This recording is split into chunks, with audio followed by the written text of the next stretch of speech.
We're going to go ahead and get started. Thank you all for coming. I just want to go through how we're going to do this just a little bit. I'm going to introduce everybody. I have some questions. We're all just going to talk up here, and then we'll do a short Q&A after. So first, I'll start with Taylor. This is Taylor Simone. We can just get some claps. Taylor is in from Detroit. These pieces, the portal pieces in the corner, are Taylor's. And then to my left, we have Ricky Weaver. Ricky is also in from Detroit, Ypsilanti. It's like close to Detroit. Ricky is the photographer in the show. I'm Mahari. I curated the show. We also have Nastassja Swift. Nastassja is based in Virginia Beach right now. The sculpture over here is Nastassja's. And then we have Christa Pratt. Christa's in from Brooklyn.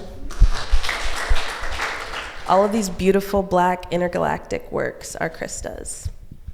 And then we have Abigail Lucien. Abigail's Richmond based. And these two sculptures here are Abigail's. So the jump off point for this show is this essay by Alice Walker titled In Search of Our Mother's Gardens. So I'm going to start by reading a passage, just a short couple sentences from the book, and then we'll get into our questions.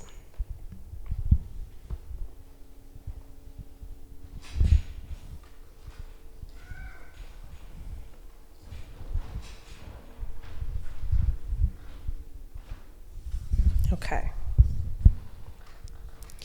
So this poem is not enough, but it is something for the women who literally covered the holes in our walls with sunflowers. And this one is kind of directed towards you, Nastassja. We've talked a lot about that quote and how impactful it's been for you and the work that you developed for the show. So I'm just hoping that you can talk a bit more about what that quote means to you and how your work came about.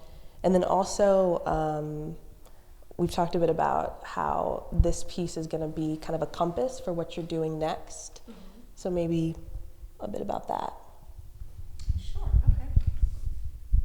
okay. Hello, everyone. So that quote was a really good starting point. I remember reading the book. I missed the instruction of the essay, so I read the whole book. But even that, I was like, oh, it's okay. There was a lot of jewels in the book, so it's okay.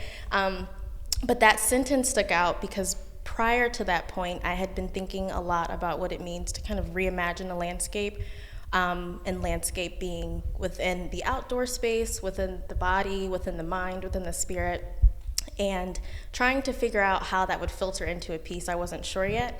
I'm gonna give you guys a bit of the long story of how this all came to be, but I met this woman at the Toni Morrison screening in Norfolk, and she tapped me on the shoulder, and somehow our conversation developed into her asking me where I was from, and then telling me that she remembers growing up in Hampton Roads and not being able to go to the beach. So growing up during a time period where beaches were whites only in Hampton Roads.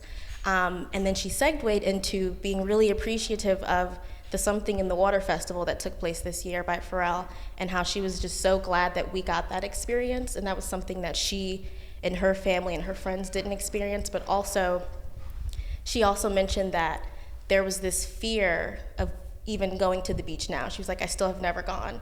Just the idea of going there is a little bit uncomfortable. So I started to, through that conversation, I wish I'd have gotten her name, I kind of pinpointed myself as this narrator of a story that involved her as a little girl and her mother, and what it would have been like for her mother to reimagine a space that involved access to something that she couldn't give her physically because of laws in the city of Virginia Beach.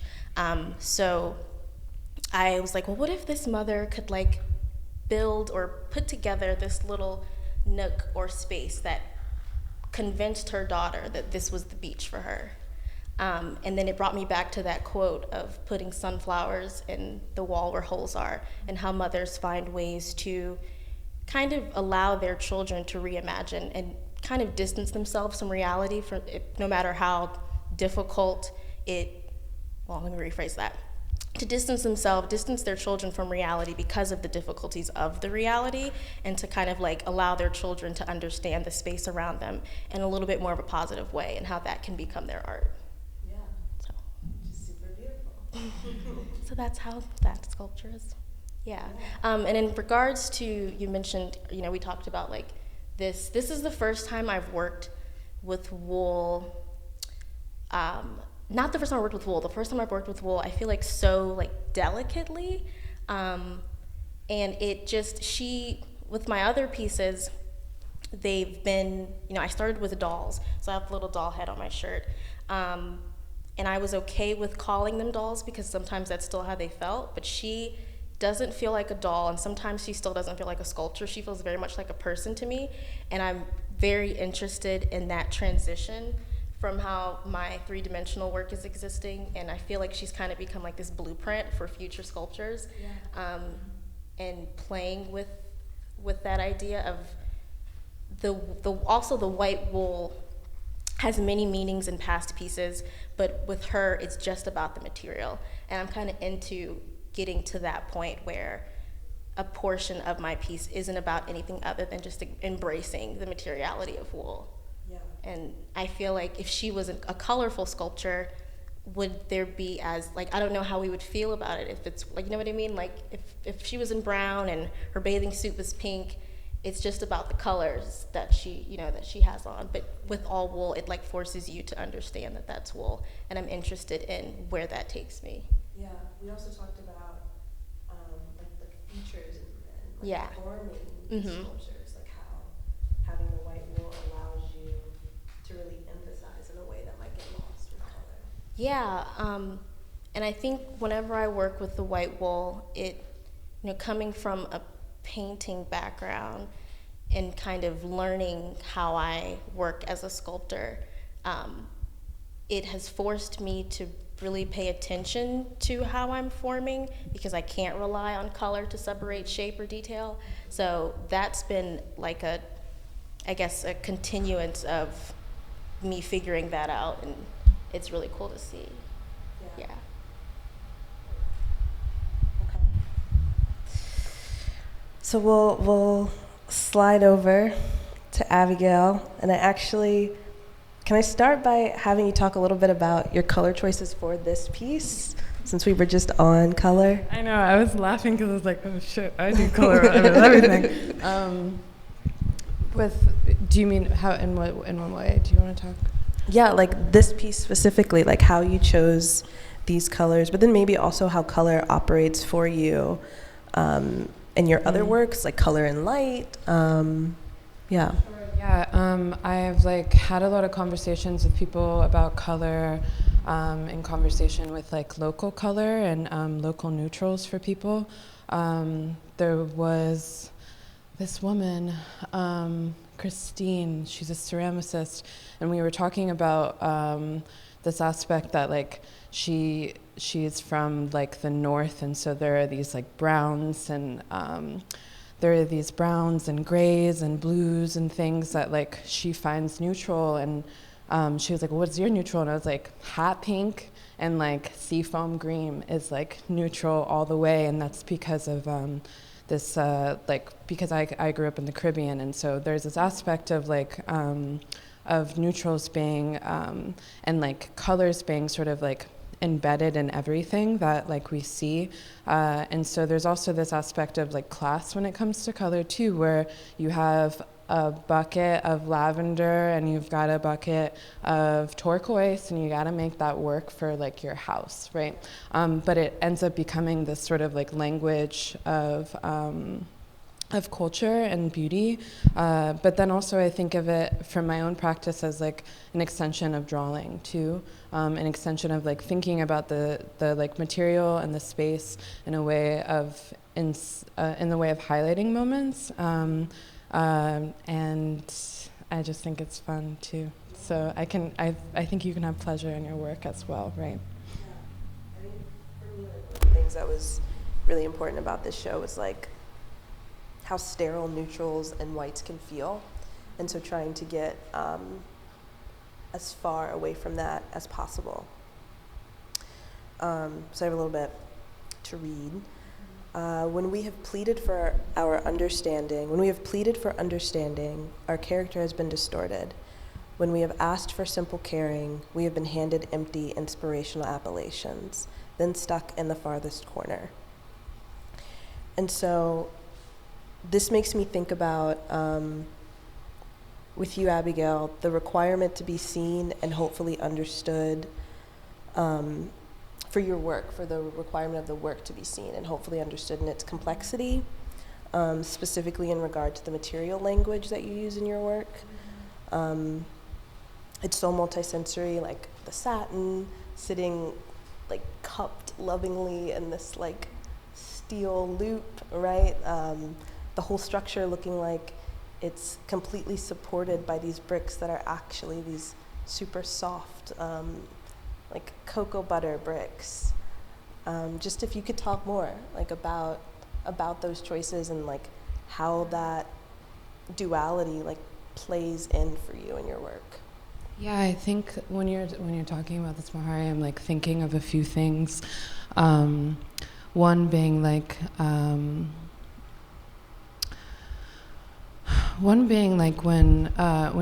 Claudia Rinkin was here last week too. I don't know about time, but you're like, yeah. She was talking about like what her audience asked her in these like Q&A sessions, and that from Black women particularly, the questions are always fielded around self-care, and because of the Black body feeling, the Black female body feeling as if it is in constant like battle with the world.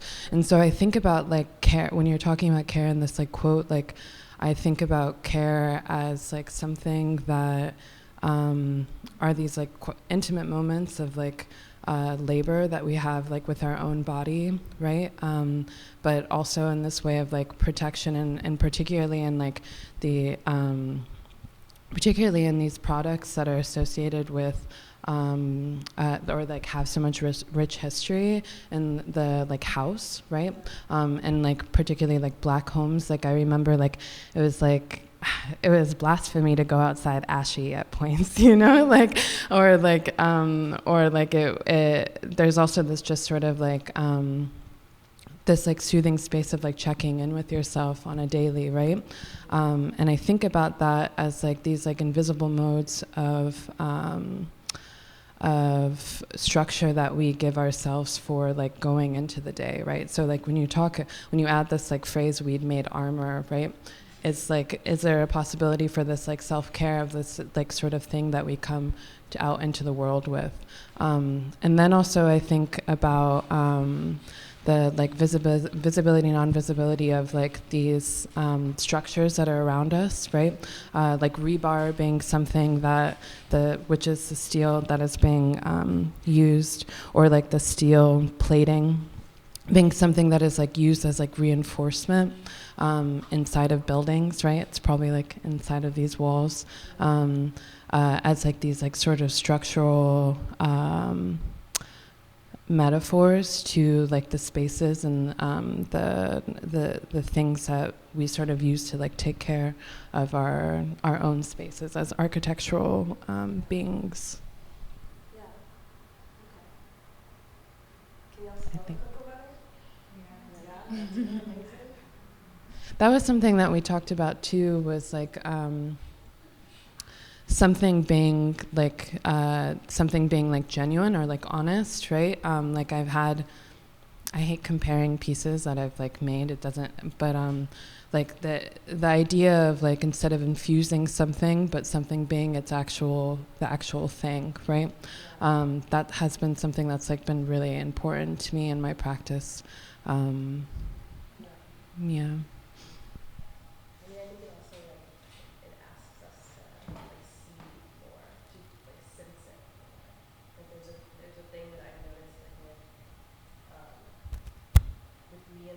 But then also like putting on this show like a subtlety that can get lost, right? If you're not letting things just be real and natural. Yeah. Okay.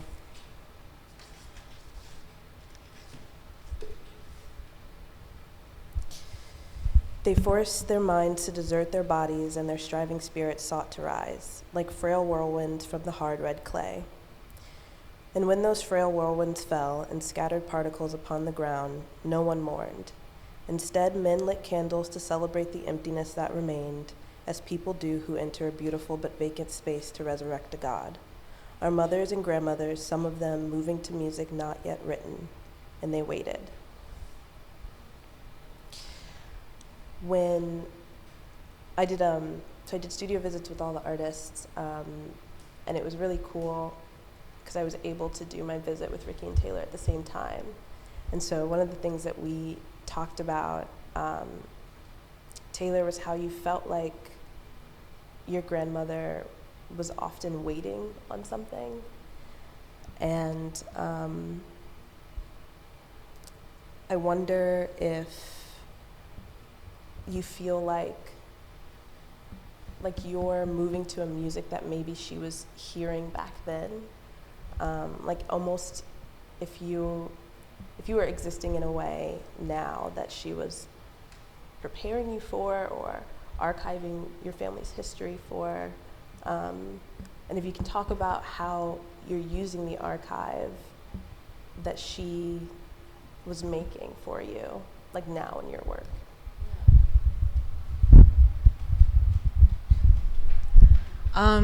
So after making these pieces and really thinking about it, I did always have this feeling that my grandmother was in deep solace or she was waiting on something to come, but I think I'm starting to understand that I was waiting to contextualize that energy and power that she had in that space. So it was less about her necessarily waiting and more about me growing to find the understanding of her resilience and strengths in those moments of silence. And I think that these pieces have been interesting to make because I usually work in such an abstract way and push against the archive and think about like ephemeral materials. But it's been interesting to find the balance of what I see in her and the work that I'm making and what I can take from her and the work that I make in the future. Does that make sense? Yeah. Yeah.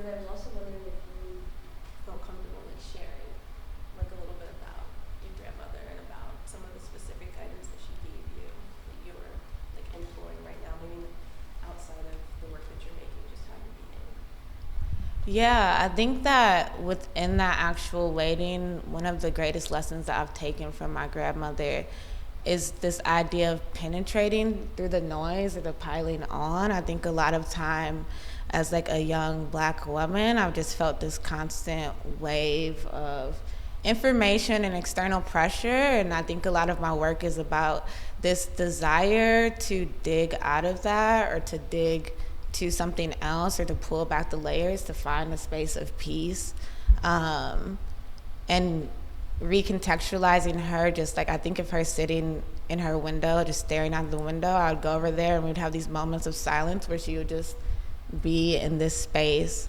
by herself, and understanding our reality of, I guess, poverty and also cyclical cycles of like abuse and violence and things like that made it hard to really understand that or place that outside of a silent, a sadness or blues, I would say.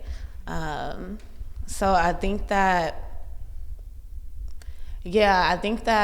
I'm still working to recontextualize that within my own work, but also working to, I guess, see the magic in that ability to anchor down and really penetrate and find those moments, because I think the reality that I live in is that those things won't stop piling. Yeah. So how do you use that magic to penetrate through? And I thought about that a lot with the vantage point.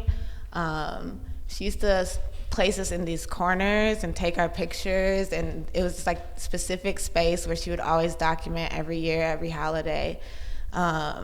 And I think about those moments as like moments of penetration through the noise of everything, where it felt like our own world.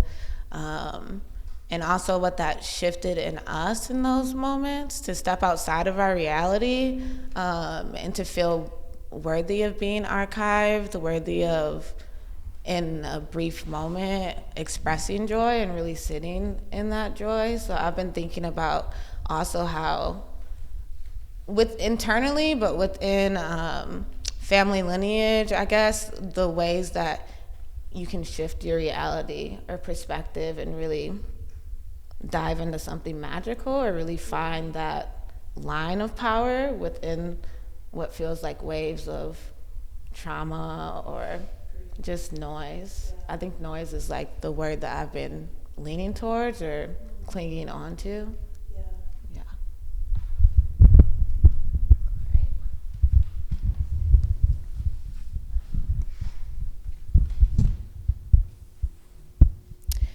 I found while thinking about the far-reaching world of the creative Black woman that often the truest answer to a question that really matters can be found very close. That had me thinking, Ricky, about this series that you made for this show, and the decision that you made to go to your grandmother's burial ground. And I think of it as a sort of like ground communion that you had with her. And I remember when we were talking in our studio visit, you were saying that you were there with your mother and you just felt the pull to be with her, but you knew that that wasn't something that you could do at that moment. So I wanted to know what it was like going back to that space and making this series of photographs, and then maybe like post what, I don't want to like impose the word heal, but like how it's affected you after. Yeah. So I mean, the impetus to go there was, I had been doing this thing where I felt like I needed to go plant my feet in the ground. Almost everywhere I went, I just needed to connect. I was thinking about how much we don't really touch the earth. I live on the 3rd floor in this apartment building, and I'm always feeling so removed. And so something kept telling me you need to go lay in the dirt. You need to lay in the dirt. And I remember telling my mom I feel like I need to just go bury myself in the dirt. And my mom started talking about this parable where this man had to go lay on another man's grave to receive his anointing. And the way that I work is kind of like a cauldron. I'm just listening to things, doing things, and I'm just dropping them in the pot, and what comes out comes out. But the quote that you read prior to this one, thinking about going beautiful and vacant spaces where people go to resurrect a God.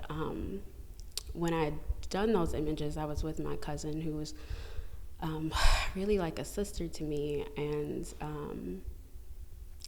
don't know, I knew that was the dirt that I needed to lay in, and I can't even explain the strange supernatural things that have happened since then, but to be there with someone that I trust, and to be there in a very specific way, because when I think about communion and ritual, I'm thinking about it being in the backyard with my grandma and my cousins playing, and she's barbecuing and we're singing.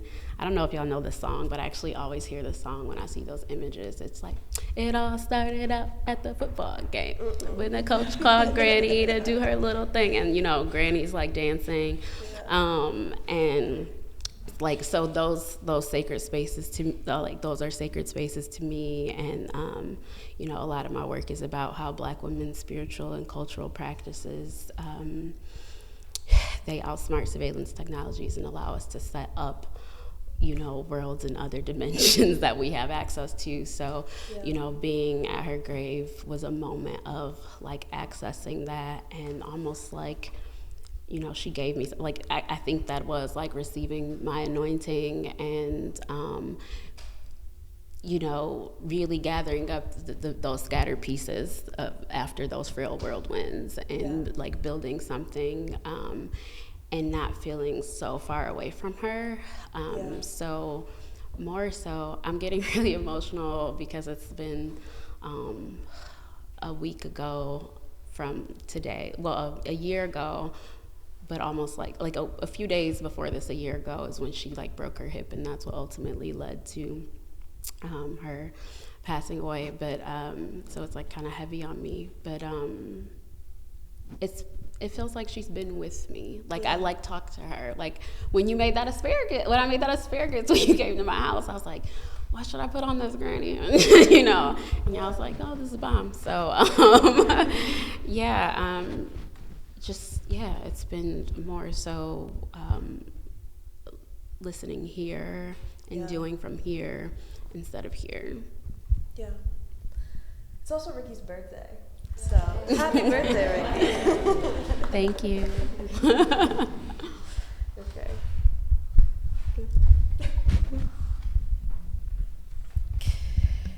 Guided by my heritage of a love of beauty and a respect for strength, in search of my mother's garden, I found my own. Christa, we've been having a lot of conversations this week that you've been here about communities and communion, and how intentional you are, what's the word I want to use? You make sure to guard your light.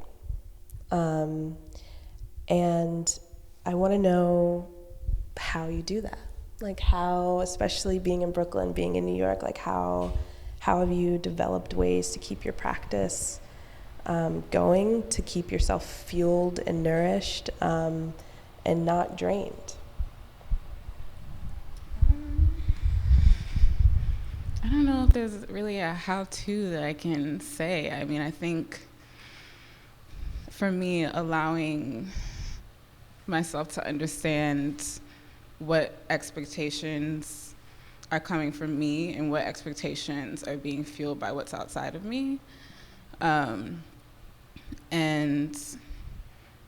I think a large part of my practice has a lot to do with one, who I love and who loves me and who has loved me in the past. Because a lot of the work that I've done has either been highly collaborative in a lot of ways with either the people that I paint or the people that I paint for. And I just really don't ever want to lose focus of that. Like, my primary audience is Black femmes, and like that is because that is who has loved me throughout my life. Like, my life has been filled with a lot of transition and a lot of deaths and a lot of just change, and some of the most stable things for me were, one, my mother, because it was always just me and her. I'm an only child, so she's always been there. And she's here right now. And even before that, just like the women in my family, like, who are all so different and of like different backgrounds and different abilities and different personalities, and like I still remember their laughs and their, the ways that they like disciplined me, but also like how embedded in love that was, and like even going throughout my life, like coming into myself as a human being and as a queer person, and I'm me, but like I wouldn't be me without those experiences and without the circle of people who taught me through being themselves, and coming into themselves as well, and like sharing that experience. Like I think all of that fuels my concepts, and and just wanting to create beauty that like reflects us but also expands us and helps us transport into spaces that like we already had inside of us, but maybe we aren't given voice to on like, you know, a platform that's available to all of us. Right, yeah. And I mean, I'm still trying to figure out how to protect my light too. I don't know what I'm doing most of the time. Like, even with my pieces, I don't really plan them out. I start with the circle or the shield, and like, you know, depending on if I'm coming from a place of needing to protect myself, I start with the shield, or if I, you know, want to paint a portrait or even a landscape, I usually start with a circle. But yeah, most of them are unplanned after that. It's really just a thing of me listening to myself and listening to what's being presented to me from those around me. So I think because of that, and because I have the understanding of that, and because it just feels most like authentic and natural to me, like I just pull people towards me who I understand want to be there and who feel right there. Yeah, I don't know if that answers the question, but yeah, I think protecting anyone's light just means stepping forward with the best intentions, and attracting that to yourself as well. And, you know, it won't always work, but it is what it is. Okay. We can give ourselves.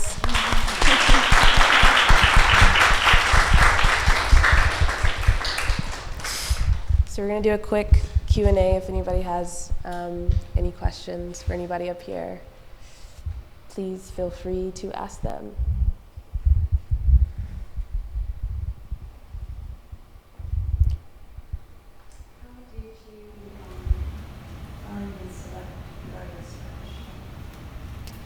So I actually started writing the proposal for this show a couple years ago, and I applied to several different grants and had some artists in mind, and I wrote to Sediment. Claire said she was down. And I sent an email to about 6 or 7 artists. Of the initial few, 3 said yes: Christa, Nastassja, and Abigail. And then I saw Taylor's thesis, and it was incredible. And I asked Taylor if she would be a part of the show, and Taylor slid Ricky my way. And I checked out Ricky's website, and Ricky's work was incredible. So then I asked them to be a part of the show too.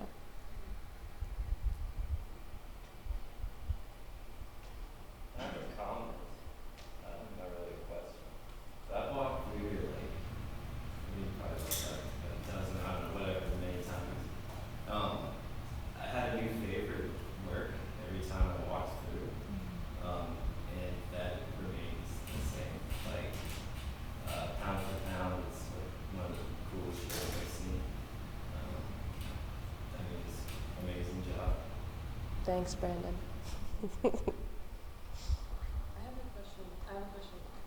I have a question. I have a question for you, Mahari. With like how because your work is in the front, right? Mm-hmm. And so I'm curious about the sort of the poems, if you could talk about that a little bit, but also if you could talk about tracing or like rewriting, or maybe just like even like the process of like copying too, like as a way of like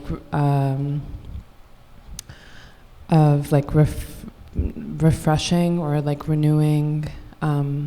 And I have so many questions, but like, and also handwriting too, right? Like, yeah. Like legacies of handwriting and heritage of handwriting. Yeah, so my piece up front is a drawing of my great-grandmother that I did a while back, that I knew I wanted to be a part of this show. And a couple weeks ago, I was just having a conversation with my grandma, because I wanted her to write something, my Oma, I wanted her to write something about my Gigi, her mom, and we started talking about the boxes of photos and letters and cards that are in one of her rooms in her home. And we decided to go through them one day, and I guess Oma knew that Gigi was a poet, but I never knew. And so we found some of her poems, and we copied one. That's the one that's on top out there. And then I had my grandmother rewrite the same poem in her hand, and I actually tried to get my mom to write it too, but she wouldn't do it for some reason. But yeah, I was on the phone with my grandma for forever, learning about Gigi's mom, and realizing that there's this lineage in my family that I hadn't known about, and trying to kind of savor it by having my grandmother rewrite that poem. Yeah.